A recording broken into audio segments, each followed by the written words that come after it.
ఒకసారి మార్టిన్ గారు మా మధ్యకు వచ్చినప్పుడు ఈ పాట పాడారు, యోర్దాన్ నది.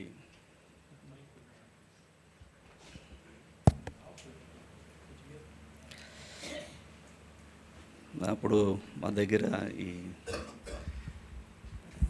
లెగ్ హార్మోనియం ఉండేది, బ్రదర్ బాగా ప్లే చేస్తారు. ఆ లెగ్ హార్మోనియం వాయిస్తూ యోర్దాన్ నది ఈ పాట పాడారు. ఒక్కసారికి ఈ పాటని క్యాచ్ చేశాను, ఎందుకంటే ఈరోజు వర్తమానం దీని గురించి.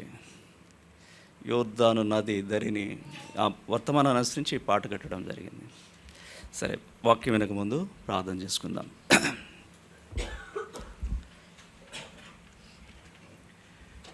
ప్రేమలీన మా పరుగులు తండ్రి, మా రక్షకుడు ప్రభైన యేసుక్రీస్తు వారి పరిశుద్ధ నామం బట్టి ప్రభా మీకు స్తోత్రం చెల్లిస్తున్నాం. దళితని ఉదయకాలం మనం ఇప్పుడైనా మీ సన్నిధిలో ప్రభా మిమ్మల్ని ఆరాధించుటకై ప్రభా మీరు మాకు సహాయపడినందుకై మీ స్తోత్రములు. మా మధ్య ఉంచబడిన బలం బట్టి ప్రభా మీ స్తోత్రములు. యోగ్యంగా పాల్పొందలాగిన మీ వాక్యం ద్వారా మీరు మమ్మల్ని దర్శించమని ప్రార్థన చేస్తున్నాం. ప్రభా మీ సింహాసనం నుండి ప్రభా మీరు మాతో మాట్లాడమని వేడుకుంటున్నాం. ప్రభా మాకోసమైన మీ వాక్య భాగము సమృద్ధిగా దయచేవలసిందిగా ప్రార్థిస్తున్నాను. ప్రభా మీ దగ్గర వాగ్దానం నెరవేర్చుకోండి, పరిశుద్ధాత్మదేవుని కార్యం జరిగించండి. ఈ మధ్యాహ్నం కొరకే ప్రభా మీ యొక్క సంకల్పం నెరవేర్చుకోండి. మీరే మహిమ తెచ్చుకోమని వేడుకుంటూ మా రక్షకుడు ప్రభువైన యేసు నామమున స్తుతించి ప్రార్థిస్తున్నాం తండ్రి. సంఖ్యాకాండము 32వ అధ్యాయము 23వ వచనము అందరం కలిసి చదువుకుందాం. సంఖ్యాకాండము 32వ అధ్యాయము 23వ వచనము అందరం కలిసి చదువుకుందాం.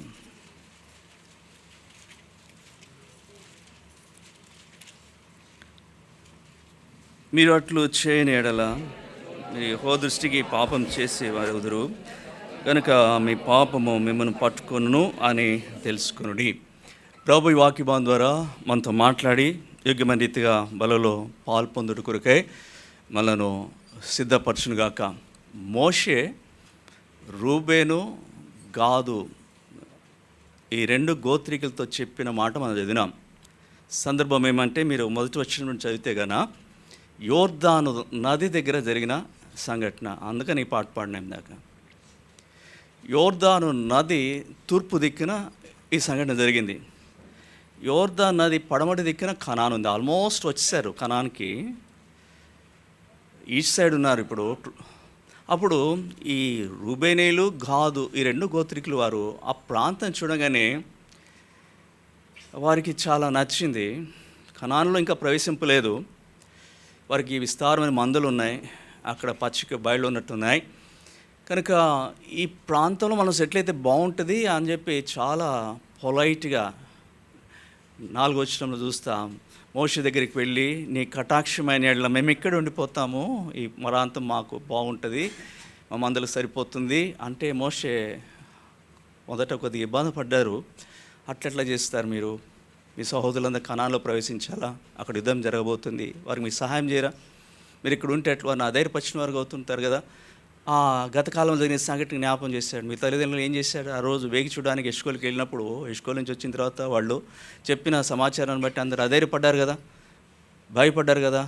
అప్పుడు దేవుడు కోపంకి ఇచ్చాడు కదా.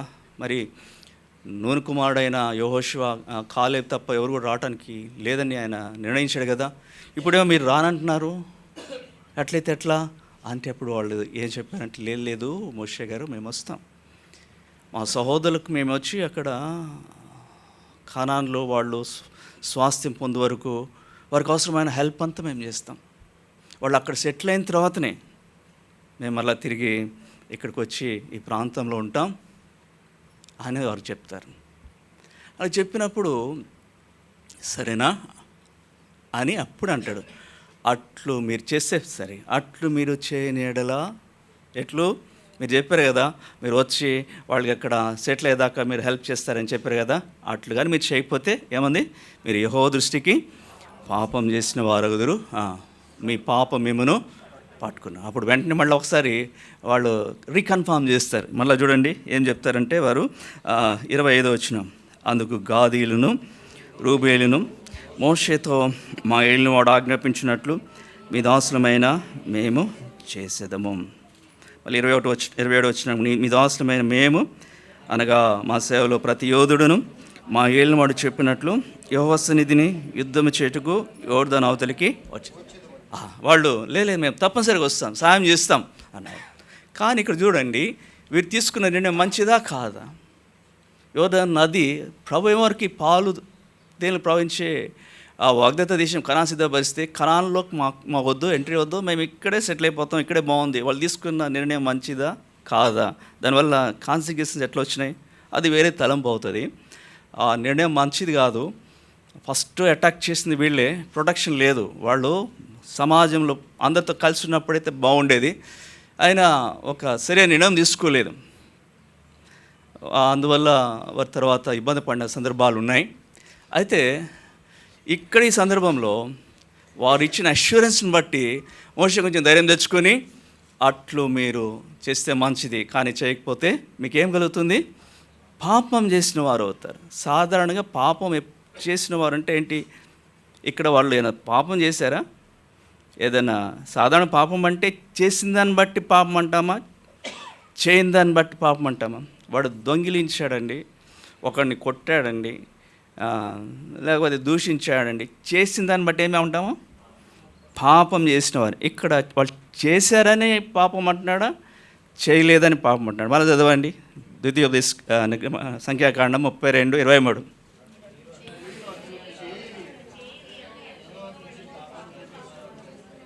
చేయకపోతే పాపం అవుతుందా? మీరు అట్లు చేయని ఎడల, సాధారణ పాపం అంటే చేసిన ఎడల పాపం. కానీ ఇక్కడ ఏమంటున్నాడు? చేయని ఎడల అంటే కొన్ని చేయకూడనివి చేసిన ఎడల పాపం వస్తుంది, కొన్ని చేయవలసినవి చేయని ఎడల పాపం వస్తుంది. ఇది ఎవరు చెప్పాడు? దేవుని ప్రజలు చెప్పాడు. వీరందరూ ఎక్కడున్నారు? యాత్రలో ఉన్నారు, కనాను యాత్రలో ఉన్నారు. వారికి ఆయన ఇచ్చిన హెచ్చరిక చూడండి. పాపము రెండు విధాలుగా ఉంటుంది. ఏదైతే చేయకూడదో అది చేస్తే పాపము, ఏదైతే చేయాలని దేవుడు నిర్ణయించాడో అది చేయకపోయినా కూడా. రక్షణ పొందినవాడు,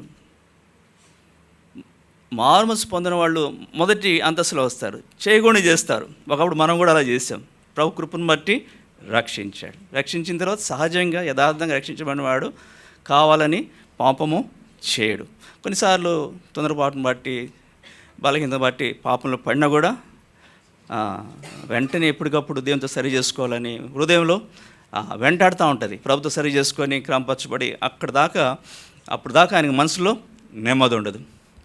రక్షించబడిన వారు చేసే పాపమేది, వారు చేయాల్సినవి కొన్ని ఉన్నాయి, కానీ అట్లు చేయరు. చేయటం వల్ల ఏమవుతుంది? ప్రభు దృష్టిలో వీరు కూడా పాపులు. అంటే దాన్ని సిన్స్ ఆఫ్ ఓమిషన్ అంటారు. మేలైనది చేయనెరియు అలాగ చేయని వానికి పాపం కలిగిన. ఏంటండి అవి? విశ్వాసులు చేయవలసి ఉండి కూడా చేయకుండా దేవుని దృష్టికి ఎలా పాపం అవుతున్నారు? అప్పుడు ఏమవుతుందంట? మీ పాపము మిమ్మను పట్టుబడతారు పాపం చేత. ఎలాంటి పాపం చేస్తారు విశ్వాసులు అంటే? వాళ్ళు ఏం చేయాలి, ఎందుకు చేయరు? ఉదాహరణ చూడండి, కొన్ని జ్ఞాపకం చేసుకుందాం. మొదటి సమూయేలు 12వ అధ్యాయం. సమూయేలు మొదటి గ్రంథము, దైవజనుడు ఇక్కడ మాట్లాడుతున్నాడు. 12వ అధ్యాయము 23వ వచనం అందరం కలిసి.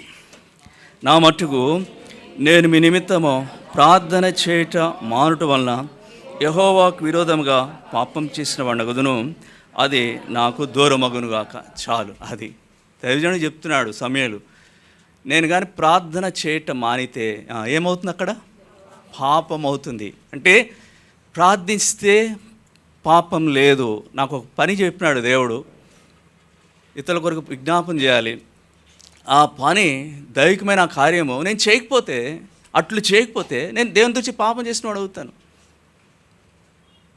కనుక చేయవలసిన కార్యాల్లో ఇదొకటి. దేవుని బిడ్డలంగా మనం ప్రార్థన చేయాలి. ప్రార్థన చేయకపోతే పాపం చేసిన వారు మొత్తం. 3 అంతల ప్రార్థన ఉంది: వ్యక్తిగత ప్రార్థన, కుటుంబ ప్రార్థన, సంఘ ప్రార్థన. 3 అంతల ప్రార్థనలో కొనసాగేవాళ్లే ప్రభు దృష్టికి పాపం చేయని వారుగా ఉంటున్నారు. వ్యక్తిగత ప్రార్థన ఉంది, కుటుంబ ప్రార్థన ఉందా లేదా? ఫ్యామిలీ ప్రేయర్స్ జరుగుతున్నాయా? ఉదయకాలంలో సాయంత్రం ప్రేయర్ జరుగుతుందా? పాపం చేస్తున్నారు. సంఘ ప్రార్థనలో ఉందా? సంఘ ప్రార్థనలో పాలు పొందకపోతే ఏం చేస్తున్నారు? అట్లు చేయనేళ్ళ మీకు పాపం. ఇక్కడ ఎవరు ఏమంటున్నాడని తన కోసమా? మీ నిమిత్తం ప్రార్థన చేయటం మానటం వలన యెహోవా విరోధంగా అది నాకు దూరం అవును కాక, అలాంటి పాపం నాకు వద్దు. ఎంతమంది ఈ పాపంలో ఉన్నారండి? ఇప్పుడేమో వచ్చారు, ఎంతమంది ఈ పాపం చేస్తున్నారు? సంఘ ప్రార్థనలో చేసేదేంటి? ఎవ్వరు కూడా సంఘ ప్రార్థనలో వాళ్ళ కోసం వాళ్ళు ప్రార్థన చేసుకోరు. మా కుటుంబాన్ని కాపాడు, మా అబ్బాయిని కాపాడు, దీవించి ఎవ్వరు చూడండి. ప్రేయర్ మీటింగ్లో ఎవరు వాళ్ళ కోసం ప్రార్థన చేయరు. ఇక్కడ సంఘ ప్రార్థనలో అది కూడా మా పర్టికులర్ టైం 8:30 అంటే 8:30కి అయిపోతుంది. ఏం చేస్తారు? అందరి కోసం ప్రార్థన చేస్తారు. మందిరంలో వృద్ధుల కొరకు, మందిరంలో యవనస్తుల కొరకు, మందిరం పిల్లల కొరకు, సిక్ అండ్ సఫరింగ్ కొరకు, ఎంతమంది అనేక విషయాల కోసం ఎక్కడెక్కడ బైబిల్ ట్రాన్స్లేషన్ అని, గాస్పుల్ మినిస్ట్రీ అని, ఇజ్రాయెల్ అని, గవర్నమెంట్ అఫీషియల్స్, ఎన్ని అంశాల కొరకు ప్రార్థన చేయాల్సిన బాధ్యత సంఘం మీద ఉంది. దాంట్లో పాలు పొందకపోతే your sin will find you out. నీ పాపం నేను పట్టుకుంటుంది. కనుక ప్రార్థన చేయకపోతే ప్రభు దృష్టి పాపం చేసిన వారు అవుతాం. రెండవదిగా నెహెమ్యా ఆయన ప్రభు దగ్గర కన్నీటితో ప్రార్థన చేస్తూ పాపాన్ని ఒప్పుకుంటాడు. ఏం చేశాడండి నెహెమ్యా? తన పాపాన్ని ఒప్పుకున్నాడు, తన ప్రజల పాపాన్ని ఒప్పుకున్నాడు. ఆయన చేసిన పాపం ఏంటి? దయచేసి చూడండి, నెహెమ్యా గ్రంథం 1వ అధ్యాయం. నెహెమ్యా గ్రంథము 1వ అధ్యాయము 6-7 వచనాలు. నీ చెవియొగ్గి, నీ నేత్రములు తెరిచి, నీ సన్నిధిని దివారాత్రము నీ దాసులైన ఇశ్రాయేలు పక్షముగా నేను చేయి ప్రార్థన అంగీకరించము. నీకు విరోధముగా పాపం చేసిన ఇశ్రాయేలు కుమారుల దోషమును నేను ఒప్పుకొంచున్నాను. నేనును నా తింటి వారును. ఏం పాపం చేశారు? కింద వచనంలో ఉంది వారు చేసిన పాపం ఏంటో. అందరం కలిసి చదువుకుందాం. 7వ వచనం. నీ ఎదుట బహుహాస్యంగా ప్రార్థించితిమి. నీ సేవకుడైన మోషే చేత నీవు నిర్ణయించిన ఆజ్ఞలైనను కట్టడలైనను విధులైనను మేము గై కొనకపోతిమి. అది వారు చేసిన పాపం. గై కొనవలసినది, చేయవలసినది వీళ్ళేం చేశారు? చేయలేదు. చేయకుండుట వల్ల కలిగిన పాపం ఇది. ప్రభు ప్రేమతో వారికి ధర్మశాస్త్రం ఇచ్చాడు. ఆ ఆజ్ఞలు, విధులు, కట్టలు వారికి బయలుపరచబడ్డాయి, వారి మధ్య తీసుకురాబడ్డాయి, వారు వివరించబడ్డాయి. అయితే వాటి విషయమే వీరికి పట్టింపు లేదు, వాటిని గైకొనలేదు. తద్వారా ప్రభా మేము మీకు పాపం చేసినాం. కనుక ప్రభు మనకు వాక్యం ఇచ్చినాడు, సంపూర్ణ గ్రంథం ఇచ్చినాడు, మన చేతిలో పెట్టినాడు, వాక్య పరిచారులు మనకి ఇచ్చినాడు. ప్రభు మనకు తీసుకొచ్చిన వాక్యాన్ని గైకొనకపోతే ప్రభు దృష్టికి మనం పాపం చేసిన వరమై అవుతాం. మూడోది గమనించండి, లూకాసు సువార్త 12వ అధ్యాయం. లూకాసు సువార్త 12వ అధ్యాయము 47వ వచనం. అందరం కలిసి 47వ వచనం. తన యజమాని చిత్తమెరిగిండియు సిద్ధపడక అతని చిత్తం చొప్పున జరిగింపక ఉండు దాసునికి అనేకమైన దెబ్బలు. దేవుడి చిత్తము ఏం చేశాడు? ఈయన ఎరిగి ఉన్నాడు, తెలియజేయబడింది దేవుని చిత్తం. తెలియజేయబడినప్పటికీ దాని విషయమై సిద్ధపడలేదు, దాని విషయమై జరిగించలేదు. అంటే ఇక్కడ చేయకుండా ఉండటం వల్ల వచ్చిన పాపం. దేవుడు తన చిత్తాన్ని మనం బయలుపరుస్తూ వస్తాడు, తన నడిపి మనం తెలియజేస్తూ వస్తాడు. ఎప్పుడైతే దేవుని చిత్తం మనకు తెలియపరచబడిందో అది చేయకపోతే, అది జరగకపోతే ఆయన దృష్టి మనం పాపం చేసిన వారమే. ఇట్లా విశ్వాసులుగా యాత్రా జీవితంలో ఉన్నాం. ఆనాడు వారు కనానికి వెళ్తున్నారు, మన పరమ కనానికి పోయే ప్రయాణంలో ఉన్నాం. ఏదైతే మనం చేయాలని దేవుడు కోరుతూ వచ్చాడో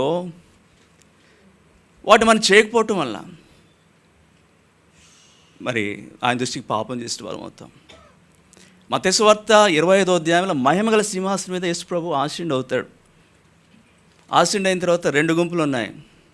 కుడివైపున గుంపును వారు ఎంత చక్కగా సంబోధిస్తాడు, నా తండ్రి చేత ఆశీర్వదింపబడిన వాళ్ళారా రండి, లోకం పుట్టినది మొదలుకొని మీ కొరకే సిద్ధపరచబడిన రాజ్యమును. ఎంత గొప్ప వాగ్దానం, ఆధిక్యత ప్రభు ఇస్తున్నాడు. ఎడమవైపున గుంపును వాళ్ళని ఎట్లా చేస్తున్నాడు? శప్పింపబడిన వాళ్ళారా, నన్ను విడిచి, అసలు వెళ్ళిపోండి ఇక్కడ, నన్ను విడిచి అపవాదికిని వాడి దూతలకు సిద్ధపరచబడిన నిత్యాగ్నిలోనికి. ఎందుకని? వాళ్ళని ఎందుకు శపించాడు? చేశారనా చేయలేదనా? దేన్ని బట్టి జడ్జిమెంట్ వచ్చింది అక్కడ? వారు ఏం చేయలేదు. నేను ఆకలి కొంటిని, ఫుడ్ పెట్టలేదు నాకు. నేను దాహం కొంటిని, నేను చెరసాల్లో ఉంటిని, నేను రోగిన ఇంటిని, నేను దిగబడిన ఇంటిని, ఇవ్వలేదు, చేయలేదు. దేవుని బిడ్డలారా, ప్రభు నీ గురించి నా గురించి ఇవ్వలేదా?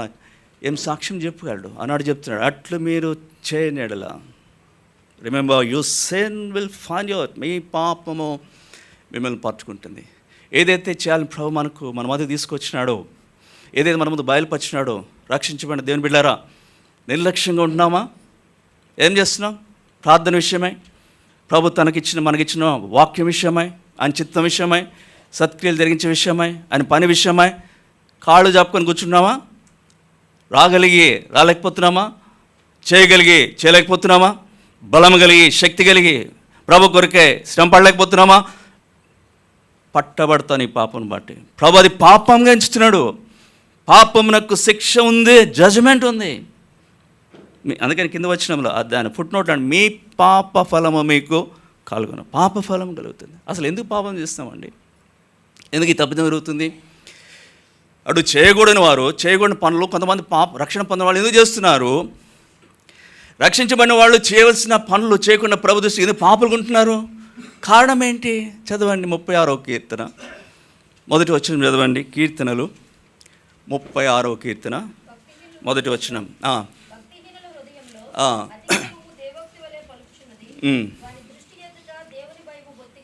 వాని దృష్టి ఎదుట దేవుని భయము బొత్తిగా లేదు. ఇది కారణం.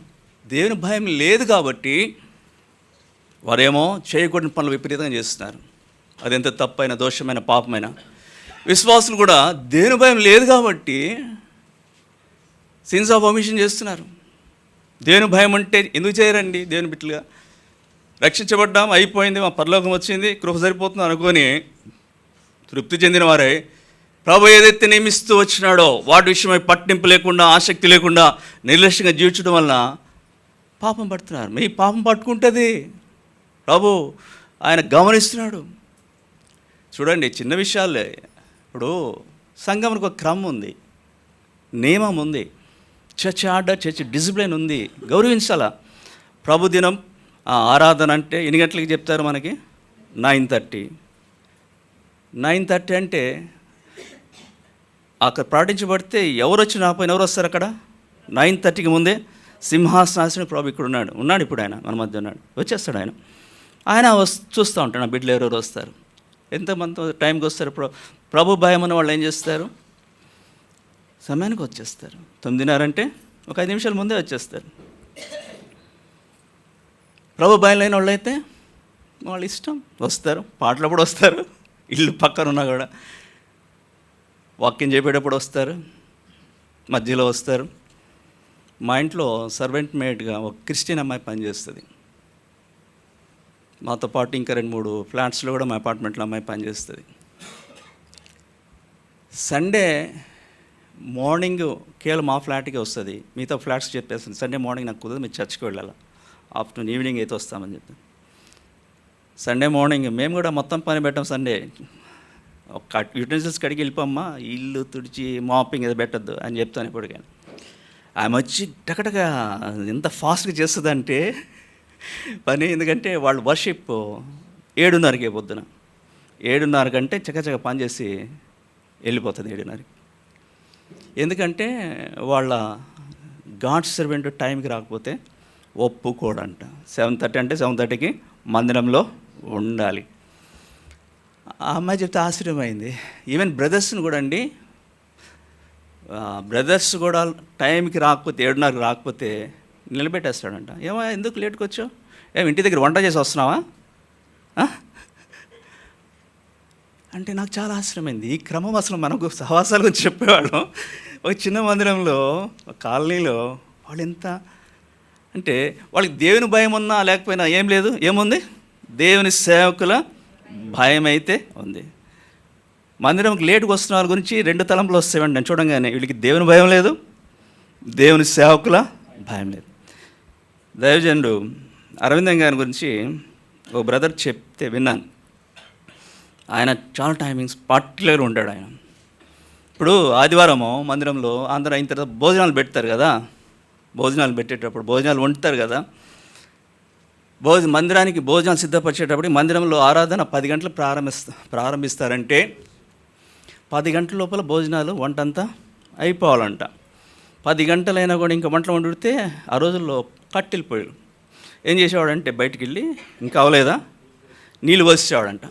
నీళ్ళు పోసి ఆరిపోయాడు, రండి వచ్చి మందిరంలో కూర్చున్నారు.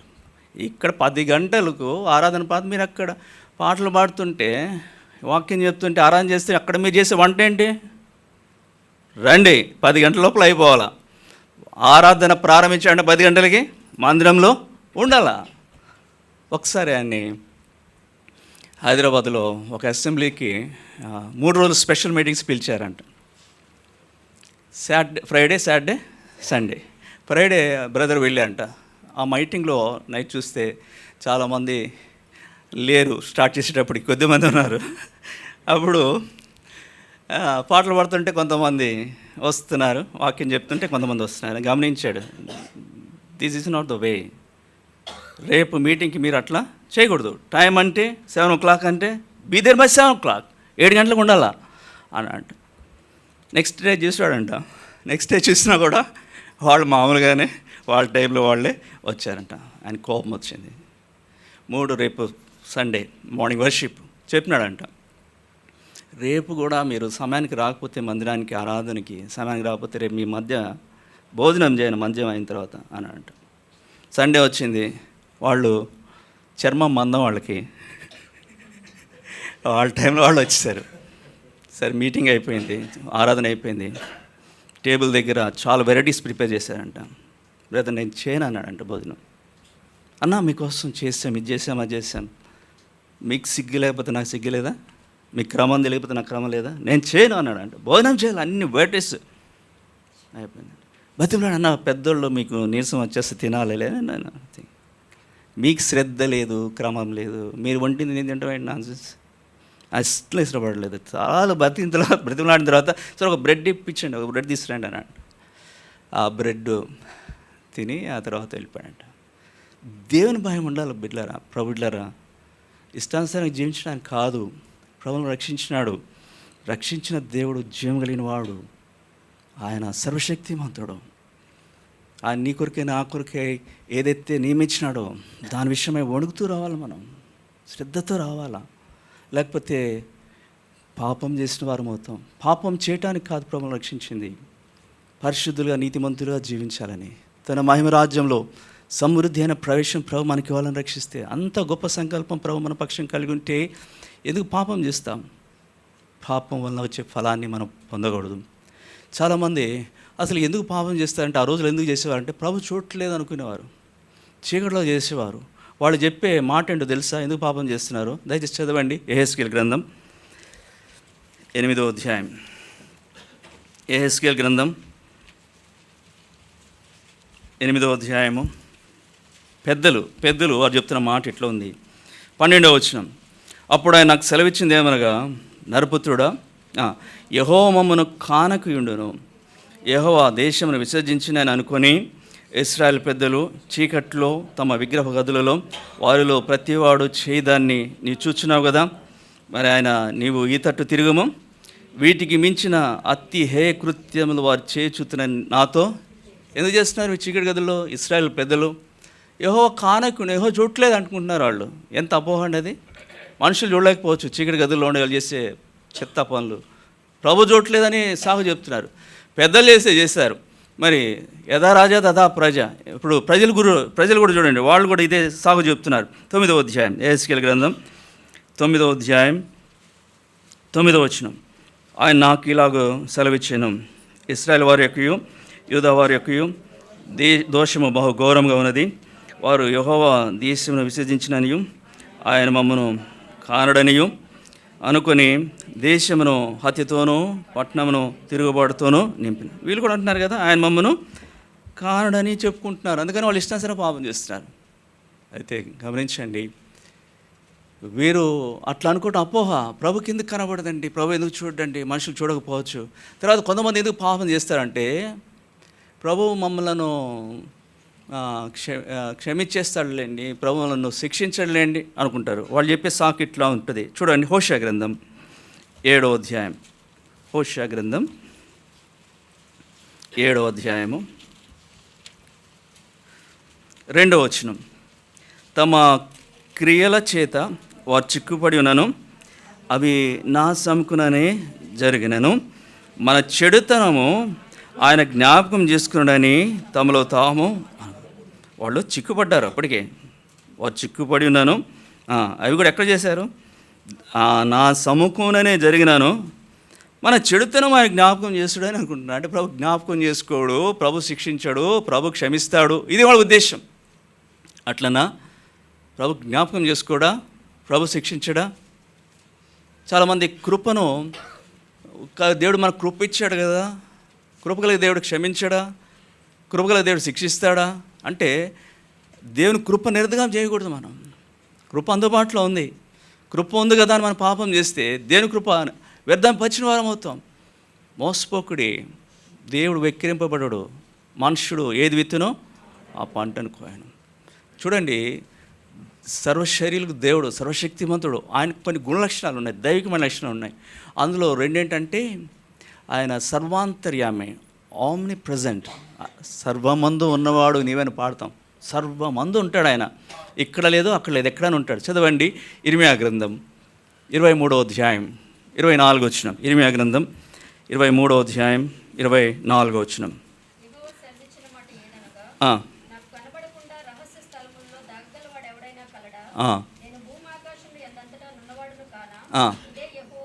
ఎక్కడెక్కడ ఉన్నాడు ఆయన? భూమి మీద ఉన్నాడు, ఆకాశం ఉన్నాడు. రహస్య స్థలంలో ఆయన కనబడకుండా ఎవడైనా దాగలడా? ఎంత చీకట్లో ఉన్నా. ఉదాహరణకి ఒక ప్రశ్న వేశాడు, ఒక 139వ కీర్తన 7వ వచనంలో, నీ సన్నిధి నుండి నేను ఎక్కడికి పారిపోదును? 8వ వచనం 9వ వచనం 3 స్థలాలు చెప్పాడు. నేను ఆకాశంకి వెళ్ళాను, అక్కడ ఉన్నా. పాతాళంలో ఉన్నా కూడా అక్కడ, సముద్ర దిగంతములలో నివసించినా కూడా అక్కడ నీ చేయి నన్ను. ఎక్కడైనా సరే, ఏ స్థలమైనా మనుషుడు రాలేకపోవచ్చు. నువ్వు వెళ్ళే పాప ప్రాంతాల్లో నీ కుటుంబీకులు తెలియకపోవచ్చు, నీ స్నేహితులు తెలియకపోవచ్చు, విశ్వాసులకు తెలియకపోవచ్చు, సంఘంలో తెలియకపోవచ్చు. అయితే గమనించు, ప్రతి స్థలంలో ఆయన ఉన్నాడు. ప్రతి స్థలంలో ఆయన సన్నిధి ఉంది. ఆయన సన్నిధి నుండి తప్పించుకుని ఎక్కడికి వెళ్ళలేవు. ఎందుకంటే ఆయన సర్వమందున్న దేవుడు, సర్వాంతర్యామి ఆయన. రెండవదిగా ఆయన ఆమ్నిసెంట్, అంటే సర్వజ్ఞాని. సర్వమందున్న దేవుడు ఏం చేస్తాడంటే ప్రతి దాన్ని చాలా కీన్గా గమనిస్తాడు ఆయన. ఎంతగా అంటే మనం చూడటం వేరు, ప్రభు చూడటం వేరు. ఆయన చాలా నిశ్చితంగా పరీక్షిస్తాడు. ఎట్లా చూస్తాడంట చూడండి, ఇర్మియా గ్రంథం 16వ అధ్యాయం. ఇర్మియా గ్రంథం 16వ అధ్యాయం. ఇర్మియా గ్రంథం 16వ అధ్యాయం 17వ వచనం. ఏలైనగా వారు పోయిన త్రోవలన్నిటి మీద దృష్టించి తిని, ఏది నా కనులకు మరుగు కాలేదు. వారి దోషము నాకు. ఎక్కడ పెట్టాడండి ఆయన ఫోకస్ అంతా? ఏ త్రోవల్లో ఉంటున్నాం, ఏ పని చేస్తున్నాం, ఏ దోషంలో ఉన్నాం, ఎక్కడ చిక్కుబడ్డున్నాం, దాని మీద ఆయన చూస్తున్నాడు. అది కూడా ఎలా చూస్తున్నాడు అంటే కన్నులారా చూస్తున్నాడంట. కళ్ళు పెద్ద చేసుకొని చాలా నిశ్చితంగా చూస్తున్నాడంట. చూడండి, 32వ అధ్యాయం ఇర్మియా గ్రంథం 32వ అధ్యాయం. ఇర్మియా గ్రంథం 32వ అధ్యాయము 19వ వచనము మధ్య భాగం నుండి. వారి ప్రవర్తనను బట్టి, వారి క్రియాఫలమును బట్టి అందరికీ ప్రతిఫలమిచ్చుటకై నరపుత్రుల మార్గములన్నింటినీ నీవు కన్నులారా చూస్తున్నాడు ప్రతిఫలం ఇవ్వడానికి. కనుక ప్రియ సోదరి సహోదరుడా, ప్రభు అన్ని స్థలాల్లో ఉన్నాడు. ప్రభు ప్రతి విషయాన్ని క్షుణ్ణంగా ఆయన చూస్తున్నాడు. అందుకనే కీర్తన రాస్తూ మోషే అంటాడు 90వ కీర్తన 8వ వచనంలో, మా దోషమును నీవు నీ ఎదుట ఉంచుకున్నావు. ఆయన ఎదుట ఉందన్నమాట. దోషమంతా ఆయన ఎదుట ఉంది. నీ ముఖ కాంతిలో మా రహస్య పాపములన్నీ కూడా కనబడుచున్నాయి. కనుక రక్షణ పొందినవాడు, పాప క్షమాపణ పొందవాడు ప్రభు చూస్తే వాడి దోషమంతా ఆయన కనబడుతుంది. వాడు ఎన్ని అబద్ధాలు ఆడుతూ వచ్చాడు, ఎన్ని తప్పుడు పనులు చేస్తూ వచ్చాడు, ఎన్ని తప్పుడు విషయాలు జరిగిస్తూ వచ్చాడు, దోషమంతా ఆయనకి కనబడుతూనే ఉంది. రహస్య పాపాలన్నీ కనబడుతున్నాయి. ఆ వ్యక్తి కనబడుతున్నాడు, వ్యక్తికి సంబంధించిన ప్రతి దోషం కూడా కనబడుతూ వచ్చింది. అయితే గమనించి ప్రియ సహోదరి సహోదరుడా, సర్వశక్తి గల దేవుడు. దోషాన్ని సహించడు, పాపాన్ని సహించడు. ఆయన ప్రేమ గలవాడే కాదు, ఆయన కృప గలవాడే కాదు, ఆయన దయమడే కాదు, other side of the coin ఉంది, ఆయన పౌరుషం కలిగిన దేవుడు. ఆయన పాపాన్ని సహించిన దేవుడు, పాపాన్ని శిక్షించే దేవుడు. ఎట్లా ఆయన శిక్షిస్తాడండి? దయచేసి చదవండి 50వ కీర్తన, కీర్తనలు 50, కీర్తనలు 50, 21 వచనం. ఇట్టి పనులు నువ్వు చేసినని, అంటే ఎట్టి పనులు మీరు పై వచనాల్లో చదివితే ఉంటుంది. ఇట్టి పనులు నువ్వు చేసినాను, నేను మౌనినైంటిని, అందుకు నేను కేవలము నీ వంటి వాడవని నీవు అనుకుంటువి. అయితే నీ కన్నులు ఎదుట ఈ సంగతులను నేను వరుసగా ఉంచి నేను గద్దించేదను. ఎలా పెడుతున్నాడండి? వరుసగా ప్రతిదీ. నువ్వు మర్చిపోవచ్చు ఏం చేసావు, ఏమైనా తప్పు చెప్పావు, అబద్ధం ఆడావు, ప్రభు మర్చిపోడు. వరుసగా పెట్టి ప్రతి దాన్ని బట్టి గద్దిస్తాడు. అందరు గద్దించడం వేరు, ప్రభు గద్దించడం వేరు. ప్రభు గద్దిస్తే ఏమవుతుంది? గద్దింపగా ప్రవాహంలో అడుగు భాగంలో అంత బలమైన స్వరం ఆయనది. ఆయన గద్దింపు అవసరమా? ఎందుకు జీవిస్తున్నావు పాపంలో, ఎందుకు పాపాన్ని ప్రేమిస్తున్నావు? ప్రభు గద్దిస్తే సోదరి సోదరుడా, ఏ మనుషుని నిలబడగలడు? ఎవరి వల్ల సాధ్యమవుతుంది? వరుసగా ఎక్కడెక్కడ చేసే మొత్తం లిస్ట్ అంతా బయటపెట్టి, ఇదిగో గద్దింపునకు. ఎందుకంటే ఆయన నేను చూస్తుంటే దోషములన్నీ ఆయన కనబడుతున్నాయి నీలో. గద్దించి కింద వచ్చిన చూడండి ఏం చేస్తాడంట, 22వ వచనం. దేవుని మర్చివారులారా దీన్ని యోచించుకున్నాడు, లేని ఎడల నేను మిమ్మల్ని చీల్చివేయుదును, తప్పించువాడు ఎవడునో చీల్చేస్తాడు. ఎవడు తప్పించలేడు, ఎవరి వల్ల కాదు. పరమందున్న ఏ దేవత కూడా ఏం చేయలేడు. లోకమంది ఏ నరుడు కూడా దేవుని యొక్క గద్దింపు నుండి, దేవుని ఇచ్చే శిక్ష నుండి ఎవరు కూడా నేను తప్పించలేరు. ఆయన శక్తి ఎలాంటిది చూడండి.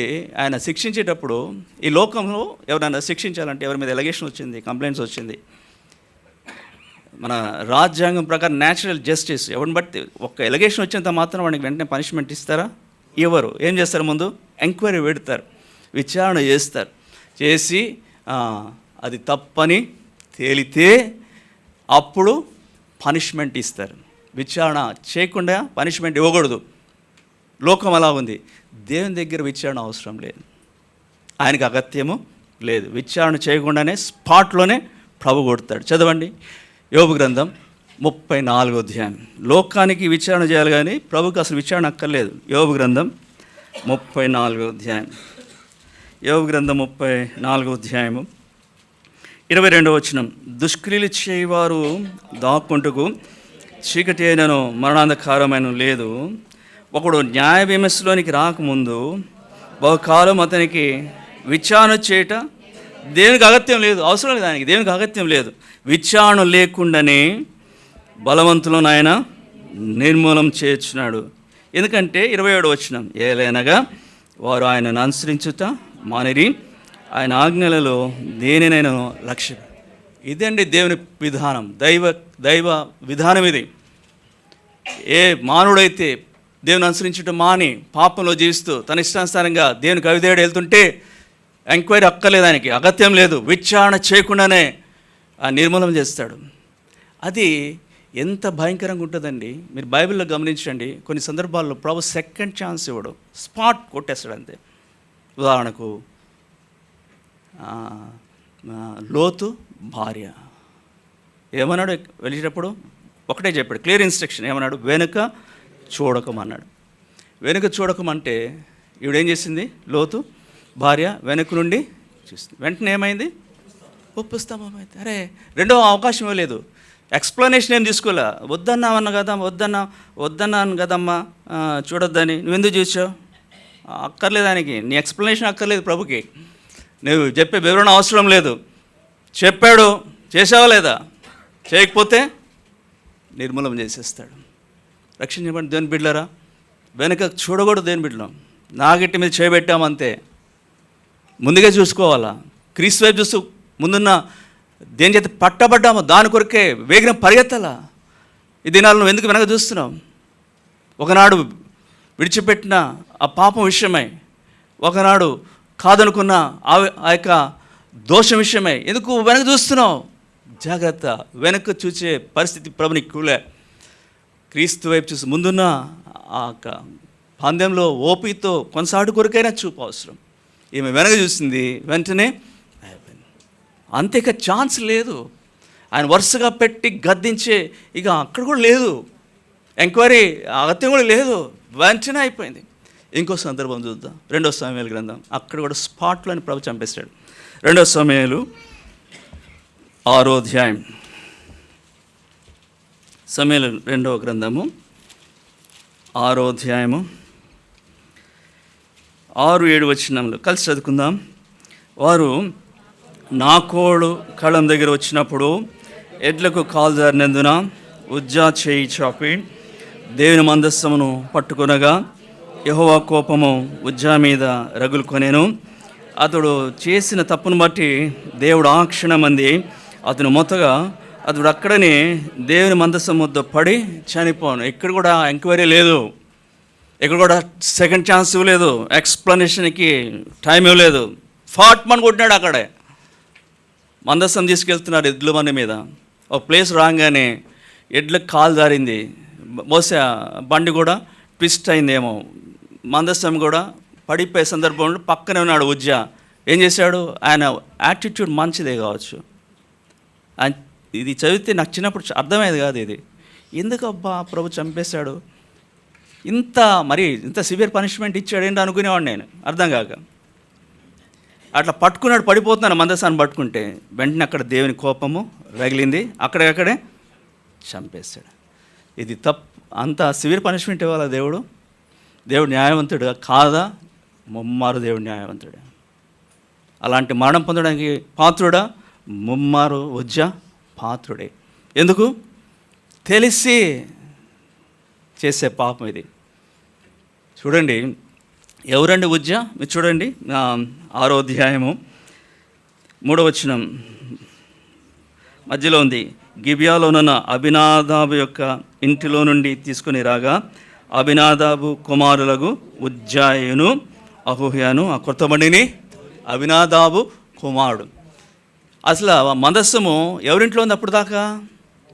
అబినాదాబు ఇంట్లో ఉంది. అబినాదాబు ఇల్లు ఎక్కడుంది?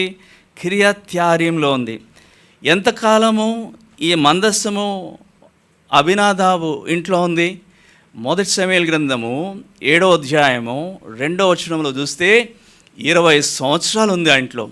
20 సంవత్సరాలు వాళ్ళ ఇంట్లోనే ఏముంది? మందస్సం ఉంది. 20 సంవత్సరాలు మందస్సం ఉంటే మందస్సం గురించి వివరాలు తెలియదా?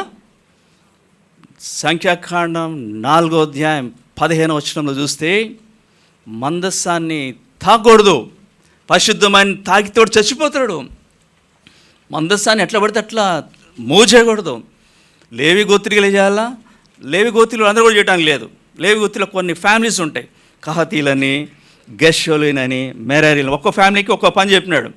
అట్లా మందస్సము మోసే బాధ్యత కహతీ కుటుంబీకులకి ఇచ్చినాడు. వాళ్ళు కూడా హ్యాండ్ తోటి పట్టుకోకూడదు, దండెల మీద పెట్టుకోవాలి, పోల్స్తో పట్టుకొని తీసుకెళ్ళాలి. అలాంటిది ఈయనేం చేశాడు? పట్టాడు. తెలియదా అండి 20 సంవత్సరాలు మందస్సం ఉంటే? దేవుని ధర్మశాస్త్రంలో ఈ రూల్స్ అండ్ రెగ్యులేషన్స్ తెలియదా? లేకపోతే తెలిసినా కూడా పట్టింపు లేదా? ఈనాడు నువ్వు ఎందుకు పాపం చేస్తున్నావు? తెలియదా వాక్యం నీకు?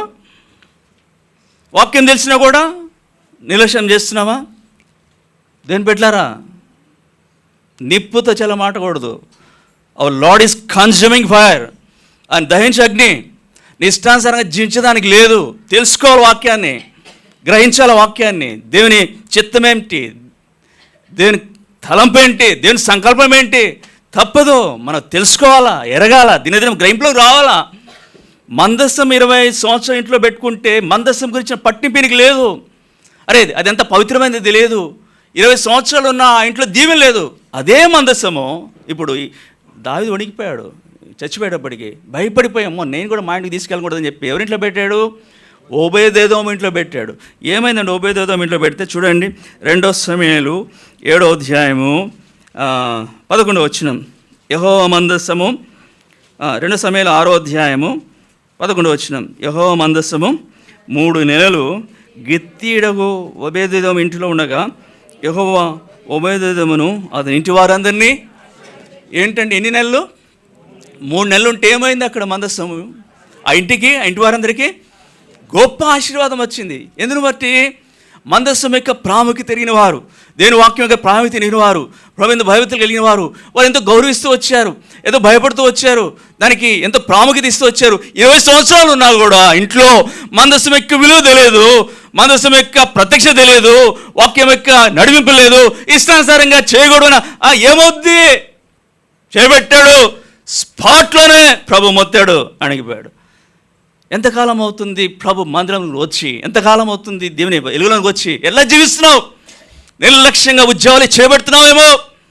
జాగ్రత్త, దేవునితో ఆటలాడద్దు.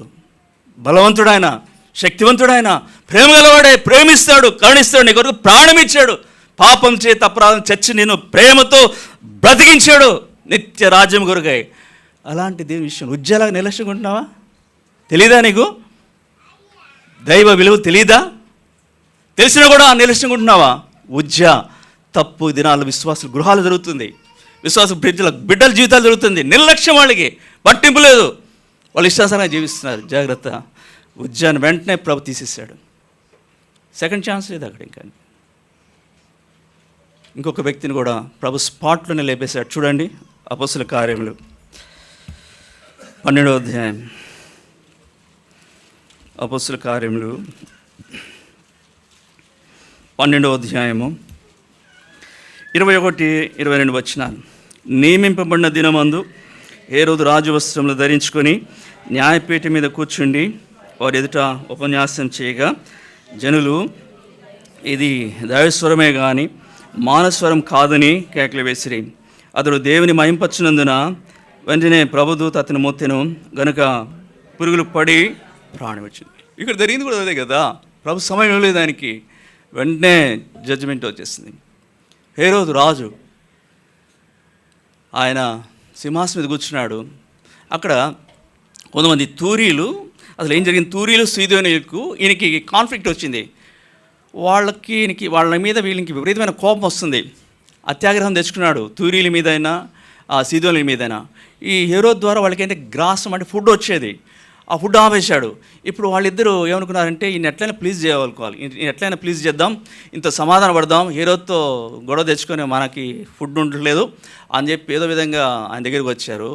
ఆయన సింహాసనం మీద కూర్చున్నాడు, ఏదో మాట్లాడి ఉంటాడండి. ఆయన మాట్లాడితే ఆయన ఉబ్బి తబ్బిబ్బి చేయడానికి, ఆయన ముఖస్థుతి చేయడానికి ఇది దైవస్వరమే కానీ మానస్వరం కాదు అన్నాడు. అంటే వాళ్ళు యథార్థంగా చెప్పడం కాదు, ఆయన ముఖస్థుతి చేయడానికి, ఆయనతో సమాధాన పడడానికి ఆ తూరీలు, ఆ సీదోనీయులు హేరోదు గురించి చెప్తే ఈ వ్యక్తి ఏం చేశాడండి, నేను దైవస్వరమా, దైవ స్వరూపమా, గర్వించాడు, అతిశయించాడు. అక్కడెక్కడ ప్రభు ఏం చేసినాడు, మొత్తాడు అవటం. ప్రభుకు రావాల్సిన మహిమ మందుకు తీసుకోకూడదు, దాగి ఉండాలి. మనం ఘనత పొందాల్సిన ప్రభువే, మహిమ పొందాల్సిన ప్రభువే. ఎంత గిఫ్ట్స్ ఇచ్చినా కూడా, నువ్వు మల్టీ టాలెంటెడ్ అయినా సరే దాగి ఉండు. ఆయన ప్రభావం కనబడాలా, ఆయన ప్రత్యక్షపరచబడాలా. ప్రభుని ముందు పెట్టు, నువ్వు వెనక్కి వెళ్ళు, మహిమకు ఆయనే. చూడండి మీరు పాత నిబంధన గ్రంథంలో దేవుడు అన్నీ ఇచ్చాడు, కానీ ఒకటి మాత్రం ఆయన ఇవ్వడానికి ఇష్టపడలేదు, ఆయన తన దగ్గర ఉంచుకున్నాడు. ఏంటది? యెషయా గ్రంథం 42వ అధ్యాయం 8వ వచనం. యెహోవా నేనే, నా నామము ఇదే, నా మహిమను నేను ఎవరికి ఇచ్చేవాడిని కానీ ఎవరు తీసుకోకూడదు. ఆయన ఇవ్వడానికి ఇష్టపడలేదు, ఈయన తీసుకుంటున్నాడు హేరోదు. అలా తీసుకున్న వాడిని అక్కడే ప్రభు మొత్తాడు. ప్రభుదూత చూడండి, అపొస్తలుల కార్యములు 12వ అధ్యాయంలో ప్రభుదూత ప్రారంభ వచనాల్లో ప్రభుదూత ఏం చేశాడు, జైల్లో ఉన్న చెరసాల్లో ఉన్న పేతుర్ని బయటికి అద్భుతంగా నడిపించాడు. ఇక్కడ ప్రభుదూత ఈయన ఏం చేశాడు, మొత్తేశాడు. ప్రభుదూత ఏదైనా చేయగలడు, విడిపించగలడు, మొత్తగలడు. మొత్తే పరిస్థితి తీసుకురాకూడదు. ప్రభుకి చెందవలసిన మహిమ చెందకూడదు. నీకు ఎంతనో కూడా తగ్గిండేదని నేర్చుకోవాలా, ప్రభును ఊరేగించాలి. దేని బిడ్డంగా నా ప్రభువే మహిమ పొందేదానికి అర్హుడు. సందు దొరికితే మనం వాళ్ళు ప్రొజెక్ట్ చేసుకోవడం ప్రయత్నించకూడదు. తగ్గాల, నేను తగ్గాల, ప్రభు హెచ్చించాలి. ఇక్కడ చూడండి, ఇది నేర్చుకోవాలి. హేరోదు అట్లా హెచ్చించలేదు, గర్వించాడు, దేవుని మహిమ దొంగిలించాడు, వెంటనే మొత్తం మీ పాపం మేము పట్టుకుంటుంది. పాప ఫలం ఇలా ఉంటుందండి. ఇంకొక సందర్భాన్ని జ్ఞాపం చేస్తాం రండి. ప్రకటన గ్రంథం ఒక్కరోజే వాళ్ళకి ప్రభు ఏం తీసుకొచ్చాడు చూడండి. ప్రకటన గ్రంథం 18వ అధ్యాయం, ప్రకటన గ్రంథం 18వ అధ్యాయం. వాడి పాపములు ఎట్లున్నాయంట, 5వ వచనం, ప్రకటన గ్రంథం 18:5. దాని పాపములు ఆకాశం అంటుచున్నవి, దాని నేరములు దేవుడు జ్ఞాపకం చేసుకున్న దేవుడు ఏ రోజు ఏం చేశాడు? 8వ వచనం అందరం కలిసి చూద్దాం. 8వ వచనం, అందుచేత ఒక్క దినముననే దాని తెగుళ్ళు అనగా మరణమును దుఃఖమును కరువును వచ్చును. దానికి తీర్పు తీర్చుచున్న దేవుడైన ప్రభు బలిష్ఠుడు గనుక అది అగ్ని చేత బొత్తిగా ఒక్క రోజులోనే ఏమేమి వచ్చింది? మరణము, దుఃఖము, బలిష్ఠుడైన దేవుని చేతిలో పడుతున్నారు. సహోదరుడా సహోదరి, ఇది పాపం విషయమై దేవుని యొక్క యాటిట్యూడ్, దేవుని యొక్క వైఖరి. పాపం ఎందుకు పట్టుకుంటుందంటే ఇది కనుక ప్రభుకు హేమైన పాపం ఒక వ్యక్తి కొనసాగితే అతను ప్రమాదకరమైన పరిస్థితులు ఉన్నాడని అర్థం చేసుకోవచ్చు. సోదరి సోదరుడా, ఇలాంటి ట్రీట్మెంటే నీకు నాకు ఇచ్చినట్టే తినాడు ఇక్కడ ఉండేవాళ్ళమా?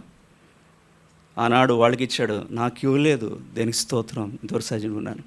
నీకు ఇవ్వలేదు కాబట్టి నాడు ఆరోగ్యకరంగా ఉన్నాడు. ఎందుకంటే ప్రభు నేను ప్రేమిస్తున్నాడు. ప్రభు నిజంగా వారికంటే గొప్పవాళ్ళేం కాదు, మనం వాళ్ళకంటే యోగ్యులేం కాదు, వాళ్ళకంటే ఉత్తమమేం కాదు. అయినా కూడా మన ఇళ్ళ ప్రభు చూపించే ఆ దీర్ఘశాంతం ఈ వచ్చిన మందిని కలుస్తాం. ఎందుకంటే ఆయన ఇలాంటి తీర్పు మనకి ఇవ్వకుండా ఎంతవరకు సజీలు గురించినాడంటే చూడండి. రోమపత్రిక 2వ అధ్యాయం, రోమపత్రిక 2వ అధ్యాయం 4వ వచనం అందరం కలిసి చదువుకుందాం. రోమపత్రిక 2వ అధ్యాయం 4వ వచనం అందరం కలిసి చదువుకుందాం. లేదా దేవుని అనుగ్రహము మారుమనస్సు పొందుటకు నేను ప్రేరేపించదని ఎరుక ఆయన అనుగ్రహైశ్వర్యమును సహనమును దీర్ఘశాంతమును తృణీకరించదు. అది ఆయన అనుగ్రహైశ్వర్యము, ఆయన సహనము, ఆయన దీర్ఘశాంతం మన జీవితంలో ప్రత్యక్షపరిచాడండి. అందును బట్టే ఈనాడు నెమ్మదిగా ఉన్నాం. ఇన్ని పాపాలు జరుగుతున్నా కూడా, ఇన్ని తప్పులున్నా కూడా, ఇన్ని దోషములు ఉన్నా కూడా, ఇన్ని అబద్ధములు ఉన్నా కూడా, ఇంత అపవిత్రమైన కార్యాలు తీసుకున్నా కూడా ప్రభుకు ఆయన అనుగ్రహిస్తుందని చెప్పున ఆయన శాంతం బట్టి. ఎందుకంటే ఆయన ఒక ఉద్దేశం ఉంది, మారుమనస్సు పొందాలని, నువ్వు మార్చబడాలని, నీ పాపం క్షమించబడాలని, ఆయన రక్షకుని అంగీకరించాలని ఆయన నీకున్న సంకల్పాన్ని బట్టే ఈనాడు ఇంతవరకు నేను సజీవునిగా ఉంచాడు. సోదరి సోదరుడా, ఇంకా నిర్లక్ష్యం చేయవద్దు. పాపము విషయమై నీ జీవితంలో క్షమాపణ లేకపోతే నేను చూసినప్పుడల్లా ఆయన నీ దోషం కనబడుతుంది. ఒకవేళ నీ పాపం ప్రభు దగ్గర ఒప్పుకుంటే ప్రభు క్షమిస్తాడు. అందుకొరకే తన ప్రసిద్ధమైన రక్తం కార్చాడు. ఎందుకొరకే ప్రభు రక్తం కార్చాడు? ఎందుకు బలైద్ద మనము ఆయన జ్ఞాపకం చేసుకుంటాం. చదవండి మత్తయి సువార్త 26వ అధ్యాయం, మత్తయి సువార్త 26వ అధ్యాయం 26వ వచనం చదవండి.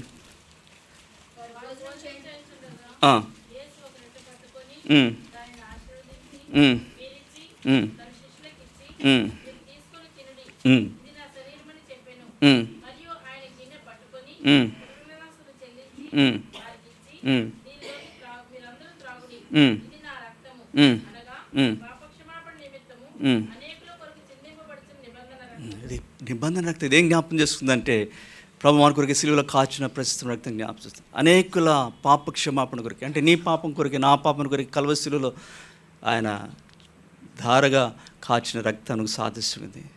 ఎప్పుడైతే పశ్చాత్తాపడతావో, అవును ప్రభా నేను కూడా అలాంటి స్పాట్ డెత్కే పాత్రుడిని, నా పాపం అలాంటిది, నా గర్వం అలాంటిది, నా అసహ్యం అలాంటిది, నా అబద్ధం అలాంటిది.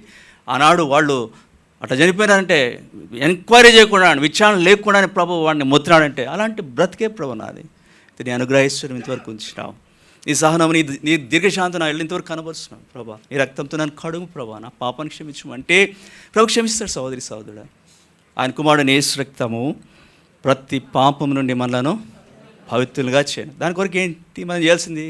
మన పాపములను మనం ఒప్పుకొని నెడల ఆయన నమ్మదగిన వాడు, నీతిమంతుడు గనుక ఆయన మనం పాపం క్షమించి సమస్త దుర్నీతి నుండి మనలను ఎప్పుడైతే ప్రభా నేను పాపిని, నా బ్రతుకులు ఇంత ఉంది, నన్ను దయచేసి క్షమించు ప్రభా, తీర్పుని తప్పించు ప్రభా, పశ్చాత్తాపంతో అడిగితే వెంటనే ప్రభు క్షమిస్తాడు. క్షమించబడిన తర్వాత వచ్చే మార్పు ఏంటి? ప్రభు క్షమిస్తాడు, రెండవది మర్చిపోతాడు. ఆయన మనకు గుర్తుండొచ్చు మనం చేసిన తప్పులు, పలానా అది ఇది చేశామని. సాక్ష్యం చెప్పేటప్పుడు చెప్తారు, ప్రభుకేమి గుర్తుండవు. ఆయన పాపం మనం చేసి క్షమించిన పాపాన్ని అయితే మర్చిపోతాడు, కానీ మనం చేసిన చిన్న చిన్న మంచి పనులు అయితే ఆయన గుర్తుంచుకుంటాడు. మనకు గుర్తుండకపోవచ్చు. ఎప్పుడు ఇచ్చాం ప్రభువా, ఎప్పుడు నీకు గుర్తులేదా? అప్పుడు ఇచ్చా, నాకు దాహం ఇచ్చావు, అప్పుడు ఆ పని చేసావు. మన మంచితనాన్ని, మన సత్క్రియలు మనకి జ్ఞాపకం చేసుకుంటాడు, కానీ మన జీవితంలో ఆయన క్షమించిన ప్రతి పాపాన్ని ప్రభు మర్చిపోతాడు. ఇప్పుడు మర్చిపోవడమే కాదు, ఇప్పుడు దాకా 90వ కీర్తన 8వ వచనం ప్రకారము ఇప్పుడు ఆయన తన ఎదుట మన దోషము మనం చూస్తే మన దోషం కనబడుతుంది. ఎప్పుడైతే ప్రభు క్షమిస్తాడో మన మీద ఉన్న దోషం ఎక్కడికి వెళ్ళిపోతుంది? ఇప్పుడు యెషయా గ్రంథం 38వ అధ్యాయం 17వ వచనం ప్రకారము నీ వీపు వెనుక తట్ట నా పాపములను వెళ్ళిపోయాడు. కనబడుతుందా ఆయనకి? ఒక్కసారి ఎంత మార్పు అండి, ఎంత గొప్ప విడుదల అండి. నా మాట విని నన్ను పంపిన వాని అందు విశ్వాసం ఉంచేవాడు నిత్యజీవం గలవాడు, వాడు తీర్పులోనికి రాక మరణంలో నుండి జీవంలోనికి దాచున్నాడు. కనుక మధ్యాహ్న కాలంలో పాపములు క్షమించబడ్డాయి అని అనుభవం లేకపోతే, నువ్వు ఇంతవరకు మానవస్తు పొందకపోతే గమనించు, తీర్పు ఎప్పుడైనా రావచ్చు. స్పాట్కి అంతే. ఎప్పుడు నీకు మరణం వస్తుందో తెలియదు, ఎప్పుడు నీకు పిలుపు వస్తుందో తెలియదు. దాన్ని ఎదుర్కోగలవా? ప్రభు దగ్గర ఎక్స్ప్లెనేషన్ చెప్పగలవా? ఎక్స్ప్లెనేషన్ చెప్పే తరుణం కూడా ఇవ్వడు ఆయన. ఇది మిక్కిలి అనుకూలమైన సమయం, కృపాయుగులు ఉన్నావు, ప్రభు ప్రేమిస్తున్నాడు. ఎప్పుడు ఆయన అనుగ్రహేశ్వరం ఆగిపోతుందో తెలియదు. ఆగిపోకముందే ఎల్లారా తిరిగమని పిలుపు రాకముందే ప్రభు నీ పాపాన్ని ఒప్పుకో, సరి చేసుకో. వీపు వెనక్కి వెళ్ళిపోతాయి ఒక్కసారిగా, నీతిమంతుడిగా చేయబడతావు, ధనుడిగా చేయబడతావు. లేకపోతే ఇంకా డేంజరస్ సర్కిల్లో తిరుగుతున్నావు. జాగ్రత్త, టేక్ కేర్. ఎవడు నిన్ను ఆపలేడు. ఆయన గద్దింపు వరుసగా పెట్టి గద్దిస్తే ఎవడు కూడా నేను తప్పించలేడు. ప్రభుని అడిగితే ఇప్పుడు ఆనందంగా జీవిస్తావు, ఆనందంగా వెళ్ళిపోతావు. దైవజనుడు అమృతరాజు గారు బెంగళూరులో సేవ చేసే సందర్భాల్లో ఒక సంఘటన జరిగింది. గొప్ప దైవజనుడు అమృతరాజు గారు. ఆయన సేవ చేసే సందర్భాల్లో బెంగళూరులో ఒక డాక్టర్ ఉండేవాడంట. ఆ డాక్టర్ క్రిస్టియనే అంట, క్రిస్టియన్ డాక్టరే, రక్షణ లేదు. ఈ దైవజనుడు అమృతరాజు గారు వెళ్ళడానికి వాడికి భారం బట్టి చాలాసార్లు సువార్త చెప్పి ఉంటాడు. బ్రదర్, ఆయన ఫేమస్ డాక్టర్, బెంగళూరులో ఎండీ చేశాడు ఆ రోజుల్లోనే. బ్రదర్, మీరు రక్షణ పొందాలా, ఇదంతా కాదు, మీరు మామూలు పొందాలా, పాప క్షమాపణ పొందాలంటే ఆయన నచ్చేది కాదంట. ఆయన ఏంటి కనబడినప్పుడల్లా సువార్త చెప్తాడని చెప్పి ఒక విధంగా ఈయన్ని ద్వేషించేవాడంట. దైవజనుడు అమృతరాజు గారిని ద్వేషించేవాడంట. మాట్లాడితే సువార్త చెప్తాడు, అది బంధు మార్మల్స్ పొందమంటాడు, అది నచ్చేది కాదు. ఆయన ఎప్పుడు ఆ బిజినెస్ వృత్తిలోనే వెళ్తుండేవాడు. ఒకసారి డాక్టర్కి తీవ్రమైన జబ్బు వచ్చింది, డెత్ బెడ్ మీదకి వెళ్ళిపోయాడు, లాస్ట్ డేస్లో ఉన్నాడు. ఒకరోజు మిడ్-నైట్ 1 o'clockకి బ్రదర్ అమృతరాజు గారికి కాల్ వచ్చిందంట, అర్జెంట్గా వచ్చేసేయండి, డాక్టర్ ఇంటి దగ్గర వచ్చేయండి అంటే. మిడ్-నైట్ 1 o'clockకి వెళ్ళాడండి ఆయన. ఇంటికి వెళ్తే ఆ రూమ్స్ లైట్ వెలుగుతున్నాయి. గోరు తెచ్చాడు. డాక్టర్ వైఫ్ పక్కన ఆయన బెడ్ దగ్గర ఉంది. అమ్మ ఎందుకు పిలిచారమ్మా ఏంటి ఎలా అంటే, బ్రదర్ ఈయన ఏదో మాట్లాడుతున్నాడండి, చాలా చిన్నగా మాట్లాడుతున్నాడు, ఏదో ఒకటే మాటలు వస్తున్నాయి, మాకు ఏం అర్థం కావట్లేదు ఏం మాట్లాడుతున్నాడు ఈయన. He was about to die, బాగా వీక్ అయిపోయాడు, లాస్ట్ మినిట్స్లో ఉన్నాడు, ఏదో చెప్తున్నాడండి ఈయన, మాకు వినపట్లేదు అని. అప్పుడు దైవజనుడు ఏం చేస్తున్నాడంటే అమృతరాజు గారు డైరెక్ట్గా ఆయన దగ్గరికి వెళ్ళి ఆయన నోటి దగ్గర ఆయన చెవి పెట్టాడంట, క్లియర్గా వినటానికి. శక్తి తెచ్చుకొని చిన్న మాట్లాడుతున్నాడు. ఏం మాట్లాడుతున్నాడంటే, ఎవరో నన్ను తీసుకెళ్ళిపోతున్నారు, ఎవరో నన్ను తీసుకెళ్ళిపోతున్నారు, అంత చీకటిగా ఉంది, అంత చీకటిగా ఉంది, చీకట్లో ఎవరో తీసుకెళ్ళిపోతున్నారు, అసలు వెలుగు లేదు, నాకు భయం వేస్తుంది, ఎవరు తీసుకెళ్ళిపోతున్నారు, ఇంత చీకట్లో ఎవరో తీసుకెళ్ళిపోతున్నారు అన్నాడంట. బ్రదర్ బ్రదర్ బ్రదర్ బ్రదర్ చనిపోయాడు ఆయన. నువ్వు ప్రభుని ఎరగపోతే, పాపం క్షమాపణ పొందకపోతే ఇట్లానే ఉంటుంది నీ ముగింపు కూడా. చీకటిలో తీసుకెళ్ళిపోతాను నేను, వెలుగుండదు అక్కడ, చీకటి రాజ్యమే. ప్రభుని ఎరిగితే నాకు చెప్పాడు అన్న సాక్ష్యం. దేవుని బిడ్డలుగా చేపడితే కృపారావు గారు నాకు కన్నీళ్ళు వచ్చినాయి బ్రదర్, ఆ దైవజన సాక్ష్యం వింటే. సామాన్యులు చెప్పలేదు అక్కడ ఆయన గురించి సాక్ష్యం. స్టాల్బర్ట్స్ వాళ్ళంతా కూడా, ఆనంద ప్రభుదాస్ గారు, ప్రతి సత్యరాజ్ గారు, ప్రతి ఇమ్మానుయేల్ జయరాజ్ గారు, వాళ్ళు ముగ్గురు కన్నీరుగా చెప్పారు ఆయన గురించి. నేను అనుకున్నాను, ఎంత మంచి జీవితం జీవించాడు ఈ సహోదరుడు ప్రభు కొరకే, ఇంత మంచి సాక్షి జీవితమా. 2 రోజులు నాకు అదే, ప్రభా నేను కూడా బ్రతికితే కృపారావులాగా బ్రతకాల, అలాంటి జీవితం కావాలి ప్రభా. ఆయన వెళ్ళకముందు అందరికీ చెప్పుకుంటా ప్రభుత్వం వచ్చాడు ఆయన. చాలా సంతోషంగా అందరికీ నేను వెళ్ళిపోతున్న ప్రభు దగ్గరికి, ప్రభు నన్ను పిలుస్తున్నాడు, అక్కడ ఆనందంలో ప్రభుత్వం ఉంటాను, అక్కడ కలుద్దామని అందరు బాగా సిద్ధపడి వెళ్ళిపోయాడు. నీ జీవితంలో అలాంటి ముగింపు కావాలా? లేకపోతే ఎవరో చీకట్లో నిన్ను తీసుకెళ్ళిపోయేవాళ్ళు రావాలా? దేవదూతల చేత కొనబడతావా? జాగ్రత్త. Your sin will find you out. నీ పాపం నేను పట్టుకుంటుంది. కాబట్టి ప్రభుకి నీకు మధ్య అడ్డుగున్న పాపం విషయమే పశ్చాత్తాపడు, నీ పాపాన్ని ఒప్పుకో. దేవుని బిడ్డారా, ప్రభు వాళ్ళ పాలకు ముందు చేయవలసిన ఎందుకు చేయట్లేదు మనం? అట్లు చేయని ఎడల అది మీకు సూడిగా తాగాలి. అట్లు చేయని ఎడల మీరు యెహోవా దృష్టికి పాపం చేయువారగుదురు. ఎందుకు చేయట్లేదు నువ్వు? వాక్యం విషయమే కానీ, ప్రార్థన విషయమే కానీ, దేవుని చిత్తం విషయమే కానీ, సత్క్రియల విషయమే కానీ, పరిచయ విషయమే కానీ అట్లా ఎందుకు చేయట్లేదు? ప్రభు నువ్వు పాపమే చేస్తున్నావు, నీ పాపం నేను పట్టుకుంటుంది. ప్రభు బల దగ్గర పరీక్షించు. ఏది నువ్వు చేయట్లేదు? ఎందుకు చేయట్లేదు? నీ హామీ ఏంటి? గ్యారంటీ ఉందా? నీ ధీమా ఏంటి? చేయి. ప్రభు దృష్టికి పాపిగా ఉండకుండా ఉంటావు. నీ పాపం నిన్ను పట్టుకొనకుండా ఉంటుంది. నీకు తెలుసు ఏది నువ్వు చేయట్లేదు. ప్రభుతో సరి చేసుకో. బల దగ్గర అట్లా ఎట్లా పడితే అలా సరి చేసుకోకుండా చేయవేయద్దు. శిక్షావిధి. అపరాధి అవుతాడు, బలహీన అవుతాడు, రోగం అవుతాడు. అంతకు ఎందుకు తెచ్చుకుంటావు? తీర్పులో ఎందుకు వస్తావు? సరి చేసుకో. దేవుని వాక్యంలో యోద్ధ నా దగ్గర ఎంతగానో సంచరిస్తావు. ప్రభు దగ్గర రా. ప్రభు నేను చేస్తాను, ఇక్కడ నుండి అట్లా చేస్తాను ప్రభువా. ప్రార్థన విషయమే కానీ, మీ వాక్యం విషయమే కానీ, మీ చిత్తం విషయమే కానీ, మేలు చేసే సత్క్రియ విషయమే కానీ, ప్రభా మీరు ఆకుడు కొరకే సిద్ధపడే విషయంలో కానీ చేస్తాను ప్రభా. ఎంతకాలం ఈ లోకంలో ఉంటానో తెలియదు, నేనేది చేస్తాను ప్రభా. అలా చేస్తే ఏమవుతారు? ప్రభు చేయమని వాటిని చేస్తే ఏమవుతాం? మనం ఏం చేసేమని అవుతాం? నీతిని జరిగించేవారం అవుతాం. రైట్? నీతిని జరిగించే వారంగా అవుతాం. నీతిని జరిగించే ఏమవుతుంది? పాపం వల్ల ప్రతిఫలం ఉంది, మరి నీతిని జరిగిస్తే వాళ్ళకి కూడా ప్రతిఫలం ఉంది. ఏమవుతుందంటే చదవండి, కీర్తనలు 58వ కీర్తన 11వ వచనం. కీర్తనలు 58:11. నిశ్చయం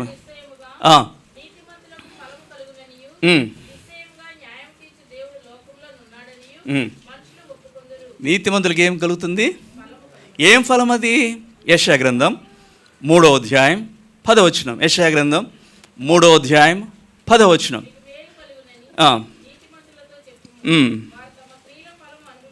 ఏం ఫలం అది? మేలు. మేలుతో కూడిన ఫలము. కనుక నీతిని జరిగిస్తే దేవుని బిడ్డారా ఫలం ఉంది మనకి. వారికి పాప ఫలం ఉంది.